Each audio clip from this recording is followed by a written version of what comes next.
Bismillah ar-Rahman ar-Rahim. In the name of Almighty Allah, the entirely merciful and the specially merciful. Dear viewers across the globe, I greet you with the greeting of peace. Assalamu alaikum wa rahmatullahi wa barakatuhu. May peace be unto you. May peace be with you. May peace be prevailing wherever you are. Ameen, ameen. Dear viewers, welcome to this program. Welcome to Treasures from the Holy Quran, where you are invited to take as many treasures as you can carry, or as you can understand, or as you can share with others, so that whenever you feel comfortable and happy, they feel comfortable and happy as well. Dear viewers, today I am going to talk about the ending surahs, the ending verses of chapter number 3, Surah Al Imran. It's a bit long, but I'll cover as many of it as I can in this episode. Basically, it starts with ayah number 190. And here it draws our attention, and I'd like to draw your attention to this important thing, that this issue is always around us, but we don't give it really deep thought so that we would really get more understanding. A lot of people around us, we hear this word wherever we go. This is smart, this is smart person, these are smart people, smart, smart, smart, smart. We hear this word day and night and in many contexts. Yet, and the Quran itself uses it in a way that some people think that the smart people that are the ones that get grade marks or high marks, great grades, or get some good achievement, and really they are in comparison with others. But when we see the Islamic definition that tells us something about something unique, you find this term is very common in Islam, and I found this translation, smart, may be the closest to them.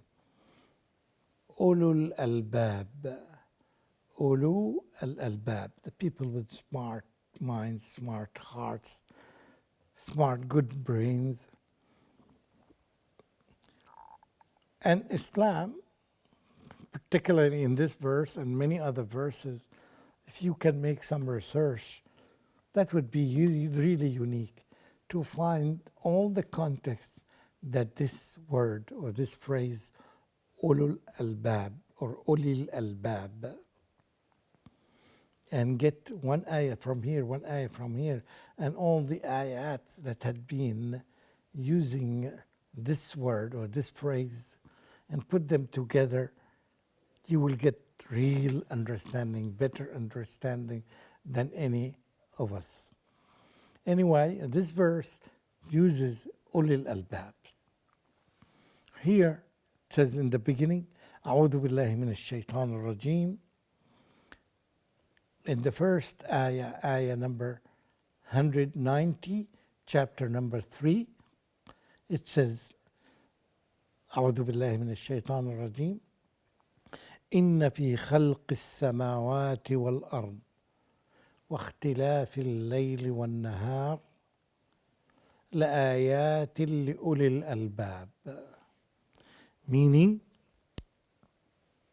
verily, in the creation of the heavens and the earth, and in the alternation of night and day, there are indeed signs for men of understanding, or for smart people who understand. So here, in the first ayah, it tells us that for people who are smart, or people who have real understanding, and ask yourself this question: are you one of them or not? Those people who are really good understanding, they have this quality. What is this quality? They see some of the things that the average humans don't see, don't notice, because they don't think deeply about it. So those ulul albab, smart people, they are what? They find things in the creation of the heavens and the earth that other average human beings don't see. Not necessarily physically.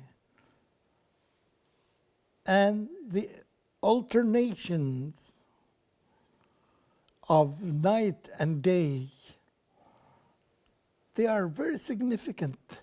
But other people, they don't see the significance. They don't see what a believer or the smart people see and understand.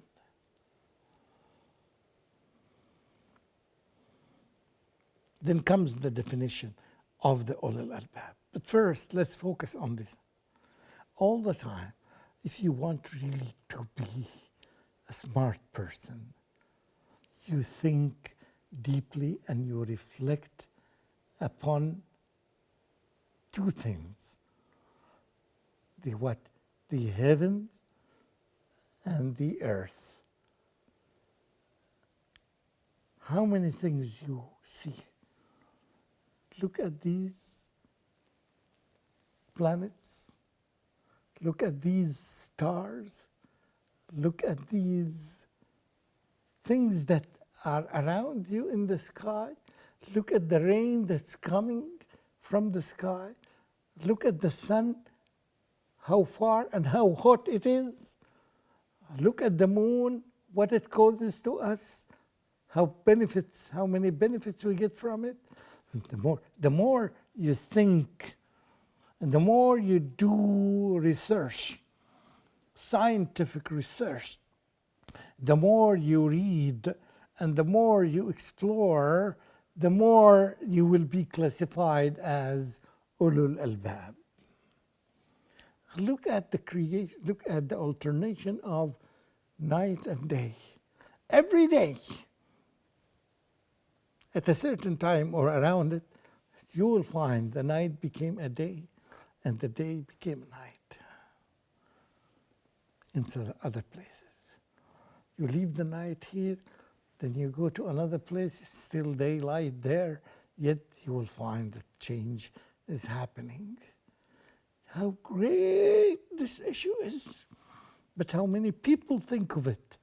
You see the power of Allah subhanahu wa ta'ala who can do this and who can create all this.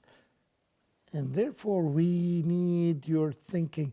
A lot of people think, but many others don't think. But even among those who think, they don't think in the right direction. They don't reflect in the right direction. Most of their time and most of their contemplation are on materialistic things. How much money would I do if I buy this house? How much money would I save if I buy this house? And how much they can spend months, if not years, in order to decide about these issues. They do a very good job, but very limited. Those people, they don't use all the powers that Allah subhanahu wa ta'ala gave them. They are just restricted and hindered by the materialistic things that are around them.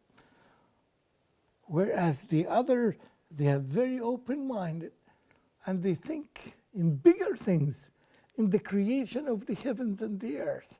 It's very simple. If you think in the creation of the heaven and you realize that Allah is capable of doing anything, that Allah subhanahu wa ta'ala is, because He is capable of doing anything. And if I follow Him, if I believe in Him, and I ask Him, He will give me everything that I want if I believe Him, and if I follow Him, and if I follow the guidelines and full obedience to Him. Wow! Why am I wasting my time in thinking other things that would give me very little benefit? I am a very greedy person. I want to get more and more and more from Almighty Allah, because He can give the ultimate and the ultimate and the ultimate things that I can ask for. Why shouldn't I ask Him for that? Because I learned this from many hadith of Prophet Muhammad sallallahu alaihi wasallam. Even if all humans gather together in one place and each one of them asks Allah for the maximum that he or she wants, Allah can give all of them whatever they want. And this would never affect the dominion of Allah subhanahu wa ta'ala, would never decrease the kingdom of Allah subhanahu wa ta'ala.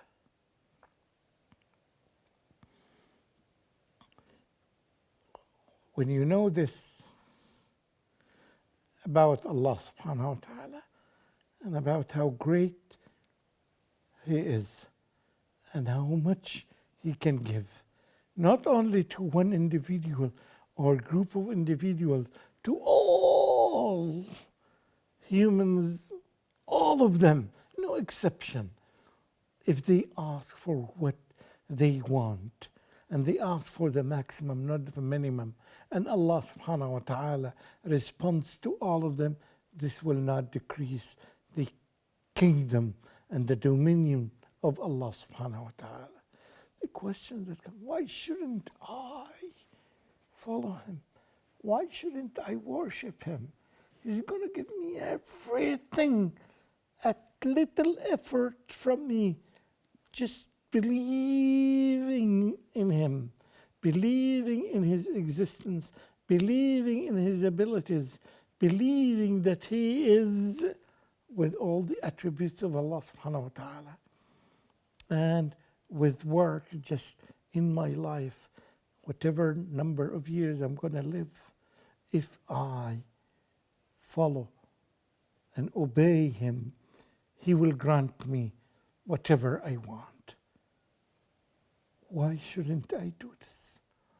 So this is one of the qualities of the smart people. When you think high, as even average human being would tell you, think high, but act small. You act small, but think high. That's what we are trying to convince people of. Think high, think greater. Think of Allah subhanahu wa ta'ala. Think of His creation. Think of the stars. Think of the alternation of the day and night. Think of this and think of this. Higher and higher and higher. And you start developing your iman. And your iman starts increasing day after day. And every day your iman increases. You put it into action. And you start applying whatever you have learned about Allah subhanahu wa ta'ala. And if Allah subhanahu wa ta'ala can do this, so why shouldn't I do this? And this very simple logic, very simple logic in the right direction of knowing Allah subhanahu wa ta'ala. And Allah loves you when you ask Him, even if you ask for the maximum that you can imagine. Because Allah loves to give, and Allah loves to see His servant asking Him.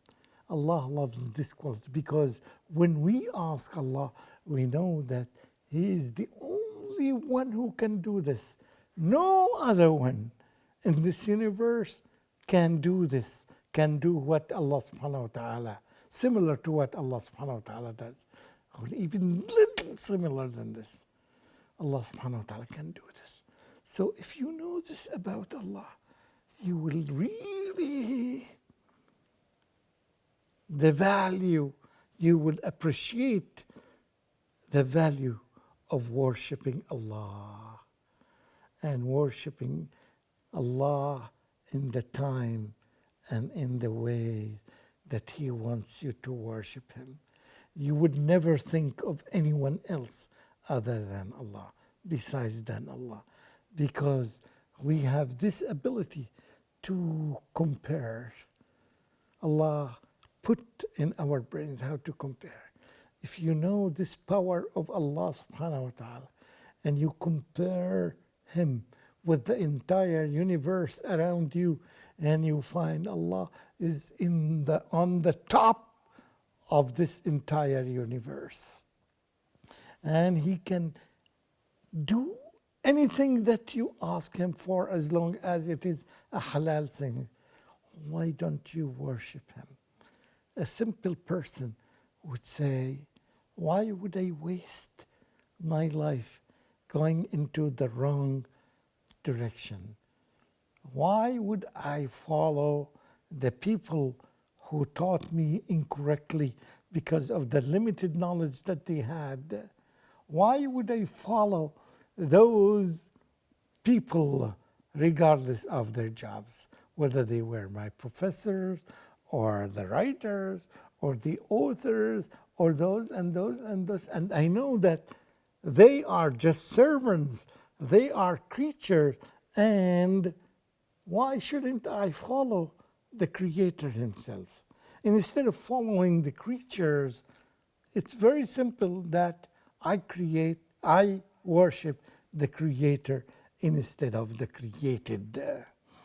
Any smart person with some understanding would reach this conclusion, and you will find yourself developing your powers and your belief system in the right direction, and becoming day after day and after day you will be classified among those people whom had been classified by Allah in this chapter and in this particular ayah number 190, among the Ulil Albab.